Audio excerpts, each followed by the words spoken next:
Assalamualaikum warahmatullahi wabarakatuh. Salam sejahtera untuk kita semua. Pada pertemuan kali ini, pertemuan kedua, kita akan membahas tentang pasar permintaan dan penawaran dalam studi kelayakan bisnis.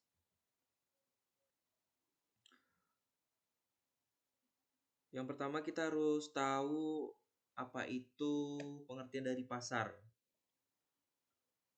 Pasar ialah pertemuan antara pembeli dan penjual atau penjual dan pembeli. Jadi saling bertemunya antara kekuatan permintaan dan penawaran untuk membentuk suatu harga. Ada 3 faktor utama yang menentukan atau yang menunjang terjadinya pasar. Yang pertama, orang dengan segala keinginannya. Jadi memiliki keinginan untuk membeli. Yang kedua, daya belinya. Jadi mempunyai kemampuan untuk membeli, mempunyai uang untuk membeli. Yang ketiga, tingkat laku dalam pembeliannya.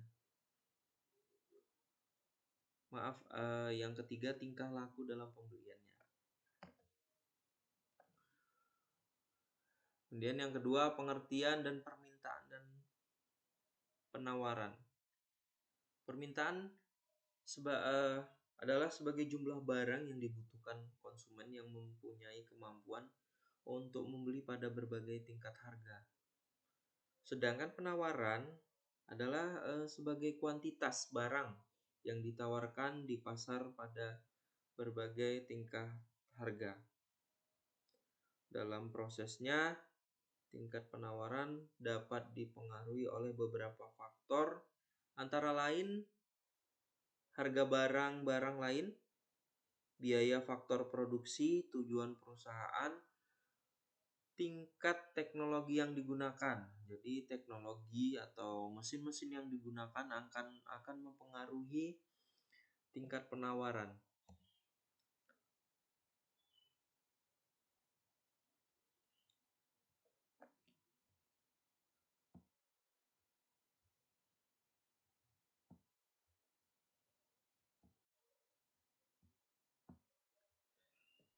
Yang ketiga, mengukur dan meramalkan permintaan. Apabila perusahaan menemukan suatu pasar yang menarik, maka ia perlu mengestimasi besarnya pasar pada masa sekarang dan masa yang akan datang. Dengan cermat, perusahaan akan kehilangan sejumlah laba karena terlalu besar atau terlalu kecil mengestimasi besarnya pasar.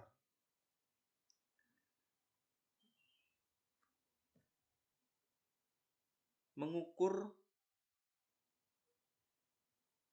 permintaan pasar saat ini.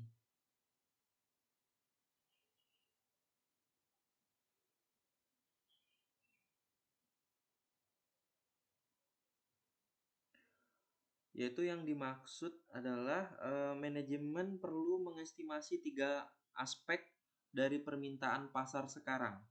Ada 3 metode praktis untuk mengestimasi permintaan, yaitu total permintaan pasar, wilayah permintaan pasar, penjualan aktual, dan pangsa pasar atau market share. Berikut penjelasannya. Yang pertama itu mengestimasi total permintaan pasar. Jadi total permintaan pasar suatu produk adalah total volume yang dibeli oleh sekelompok konsumen tertentu dalam suatu wilayah geografis tertentu selama jangka waktu tertentu dan dalam suatu lingkungan pemasaran tertentu. Berikutnya, mengestimasi wilayah permintaan pasar. Dalam hal ini memilih wilayah yang terbaik serta mengalokasikan anggaran pemasaran yang optimal. Dapat dilakukan dengan 2 metode, yaitu market build-up dan market factor index. Kemudian mengestimasikan penjualan aktual dan pangsa pasar. Perusahaan perlu mengetahui penjualan sebenarnya dari industri bersangkutan yang terjadi di pasar. Jadi dia harus mengidentifikasi para pesaingnya dan mengestimasi penjualan mereka. Data dapat dikumpulkan baik dari asosiasi ataupun lembaga riset.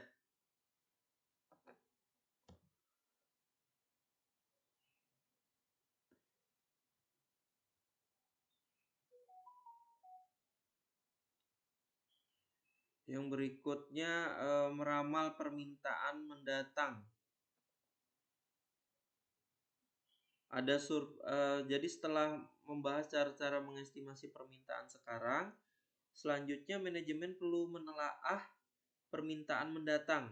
Ada banyak cara untuk meramal penjualan masa datang, di antaranya dipaparkan sebagai berikut, yaitu ada survei niat pembeli dengan menanyakan kepada mereka secara langsung harapan mereka akan menjawab secara objektif.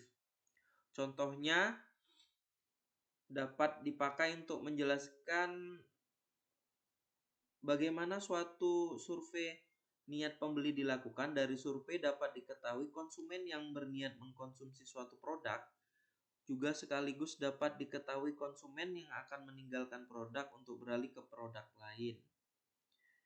Yang berikutnya pendapat para tenaga penjual atau wiraniaga, yaitu perusahaan meminta para tenaga penjualnya untuk mengestimasi penjualan tiap produk untuk daerah mereka masing-masing. Kemudian semua estimasi individu dijumlahkan untuk mendapat ramalan penjualan secara keseluruhan. Dalam mengestimasi dibutuhkan bermacam data. Contohnya, misalkan para wiraniaga setelah selesai melakukan kunjungan diminta untuk membuat laporan yang sering disebut laporan kunjungan. Laporannya misalnya berisi rata-rata jumlah kunjungan per orang per hari, rata-rata waktu yang diperlukan per kunjungan, rata-rata biaya per kunjungan, rata-rata pendapatan per kunjungan, rata-rata biaya jamuan per kunjungan, persentase pesanan per 100 kunjungan penjualan, jumlah pelanggan baru per periode, kemudian jumlah debitur macet per periode, kemudian biaya wiraniaga jika merupakan persentase dari total penjualan. Dari data yang saya sebutkan tadi, diharapkan perakiraan permintaan produk dapat ditentukan.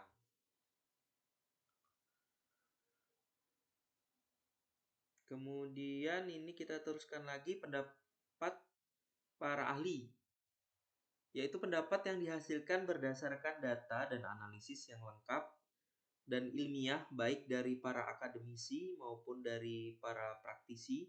Untuk mengetahui pendapat para ahli dapat digunakan teknik Delphi.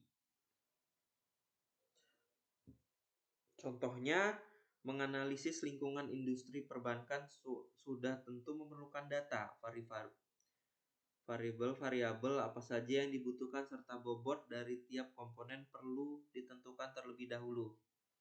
Secara ringkas, langkah kerja teknik ini adalah sebagai berikut.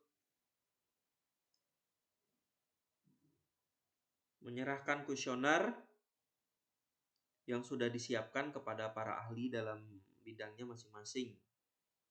Akan lebih baik jika mereka tidak saling mengenal. Alasan sederhananya ialah agar mereka tidak saling bekerja sama dalam mengisi kuesioner tersebut. Berikutnya, buat ringkasan data dari kuesioner putaran pertama yang telah disebarkan tadi. Ini isi ringkasan itu misalnya berupa statistik seperti rata-rata, median, kuartil dari jawaban yang dikirimkan responden. Kemudian ringkasan dari kuesioner putaran pertama dikirimkan kembali kepada responden pertama yang telah menjawab di kuesioner putaran pertama. Hal ini dilakukan untuk mencek jawaban putaran pertama yang mereka kirimkan. Berikutnya kita ke analisis regresi, yaitu seperangkat prosedur statistik untuk menemukan faktor-faktor nyata yang paling penting yang mempengaruhi penjualan. Kemudian kita ke analisis deret waktu, yaitu analisis yang memakai data kuantitatif masa lalu yang dimana data dirinci menjadi komponen-komponen tren, siklus, musim, residu yang diproses dapat menggunakan prosedur statistika. Selanjutnya analisis rantai Markov, yaitu adalah alat analisis yang dapat digunakan misalnya untuk meramalkan pangsa pasar saat ini dan masa datang. Selanjutnya, implikasi pada studi kelayakan bisnis berkenaan dengan permasalahan permintaan konsumen dan penawaran, serta bentuk-bentuk pasar, maka tugas analisis melakukan studi kelayakan bisnis dari aspek pasar.